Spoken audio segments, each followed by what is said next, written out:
Hello, good afternoon mga kananay. Eto na naman ako, makikipagtsikahan sa inyo kasi hindi lang pala kananay. Hello mga kananay at mga anak. Ayan. Yung topic natin ngayon tungkol sa mga anak natin at saka sa mga nanay na katulad ko. Good afternoon po sa inyong lahat. Kanina nung naglalaba ako at nagwawalis dun sa labas, hindi ko sinasadyang maging marites na naman uli ako. Sorry naman. Sorry naman at may imamarites na naman ako sa'yo. Sa inyong lahat. Sa mga anak at sa mga nanay na katulad ko. Ayun. Hindi ko sinasadya na marinig sa mga nagtatrabaho dito sa labas yung usapan nila. Sabi nila, ang hirap daw, ang init-init daw. Kasi may pinapagawa dito sa amin, mga karpintero, nag-uusap-usap sila. Ang init daw, ang hirap daw ng trabaho nila, ganyan.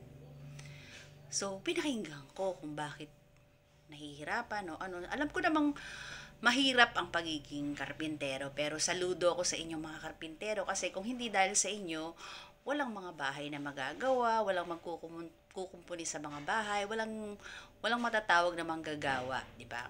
Kaya saludo po kami sa inyo mga karpintero. Kaya lang, sorry naman kasi pinakinggan ko yung pinag-uusapan nyo.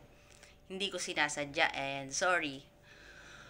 Sabi nila, ang hirap daw ng trabaho, mainit, at saka syempre, mababa nga naman din ang sahod. Ganon. Hindi lang talaga struggle sa mga magulang o ano talaga, lahat. Kumbaga, may mga kanya-kanyang pinagdadaanan yung mga tao. Sabi nila, sabi nung isa, hindi ko kilala kung sino yun. Sana daw pala, nung pinag-aaral siya ng magulang niya, nag-aral siya. Ang ginawa daw niya, syempre, imbis na mag-aral siya, hindi siya nag-aral. Pinabayaan niya yung pag-aaral niya. Syempre nga naman, napakasarap kayang magbulakbol kapag ka-estudyante ka. Ang hirap kayang mag-review. Ang hirap kayang gumawa ng project. Ang hirap kayang pumasok araw-araw. Kapag nag-i-skip ka, masaya. Kapag nayaya kang makipagbarkada, masaya. Pero, at the end of the day, or pagkalipas ng panahon, aanihin natin lahat yun guys. Mga anak, makinig kayo. Kasi, kapag hindi kayo nag-aral mabuti, syempre, yung trabaho, hindi ganun kaganda. Pero hindi ko naman sinasabi hindi marangal yung pagiging karpintero. Pero kasi, kapag ka nag-aral kayong mabuti mga anak, mas magkakaroon kayo ng magandang kinabukasan, magkakaroon kayo ng magandang trabaho. Ayun. Kaya nagkaroon ako ng idea na i-share sa inyo na talagang nasa huliit pala talaga ang pagsisisi. 'Di ba?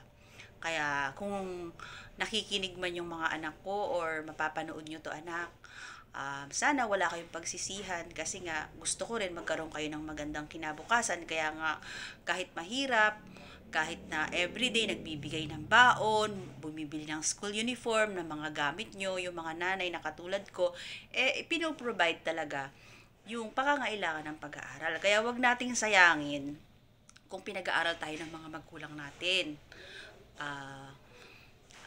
Bigyan natin ng magandang kinabukasan yung magiging pamilya natin. Ayun. Kaya mga anak, kung may nakakapanood man ngayon na mga anak, sana pagbutihan yung pag-aaral nyo. Kasi iba pa rin yung may pinag-aralan. Huwag tayong magsisi bandang huli. Kasi wala namang nagsisisi sa una, di ba? Talagang ang pagsisisi nasa bandang huli. Ayun, sa mga karpintero dito na gumagawa, sorry naman.